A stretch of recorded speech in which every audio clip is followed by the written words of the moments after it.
ఎలక్షన్లకు ముందు 70,000 కోట్లు ఆదాయం వస్తేనే ఇవ్వటం కుదరట్లేదు, 1,40,000 కోట్లు అంటే కుదరదు ఆ రోజు మొత్తుకున్నారు. మరి ప్రజలు ఈరోజు సార్ ప్రజలకి చాలా వరకు తెలియదండి. జగన్ గారు చెప్పింది ఆయన చేసింది ఆయన చెప్పుకోలేకపోయాడు. అది చెప్పుకోలేకపోయాడు. ఎందుకు చెప్పుకోలేకపోయాడంటే అది నేను చేసే కదా, నేనేం చెప్పాల్సిన అవసరం ఏముంది. పథకాలు తీసుకున్నారు, 4 పోర్ట్లు కడుతున్నారు. 4 పోర్ట్లకు మనిషికి కనీసం ఎంతమందికి ఉద్యోగాలు వచ్చినాయి? బీడీ అమ్ముకున్న దగ్గర చూడండి ఎంతమంది అమ్ముకుంటున్నారు. ఎంతమందికి ఉద్యోగాలు వస్తాయి, ఎంతమందికి రొటేషన్ అవుతుంది. మెడికల్ కాలేజీలు 700 సీట్లు రద్దు చేశాడు. 700 సీట్లు రద్దు చేశాడంటే ఎంతమంది చదువుకున్న పిల్లలందరూ పాడైపోతారు. విజయవాడ అన్ని చోట్ల రద్దు చేశాడు.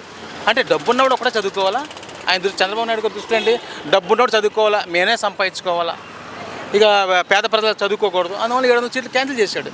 మరి దాన్ని ఎవరన్నా అడుగుతున్నారా? మరి దిశా చట్టం తీసేశారు. ఆడవాళ్ళకి పవన్ కళ్యాణ్ నేనున్నాను, కళ్ళు తీసే చట్టం తీసేస్తాను సార్. పవన్ కళ్యాణ్ దీనికి పనికిరాడు సార్. ఆయన ఊరిని షో చేసి జుట్టు ఇస్తటం ఆయన, ఇంకా అంతకంటే ఏం చేయలేడు ఆయన.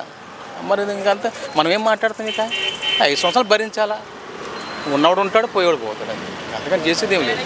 మరి నిత్యావసర సరుకులు, కందిపప్పు, నూనె తగ్గిస్తా ఉన్నారు కదా. మరి సార్ పెంచకుండా ఉంటే చాలు సార్, తగ్గించినట్టే. పెంచకుండా ఉంటే తగ్గించినట్టు లెక్క. అది మేము సంతోషపడతాం మేము కూడా.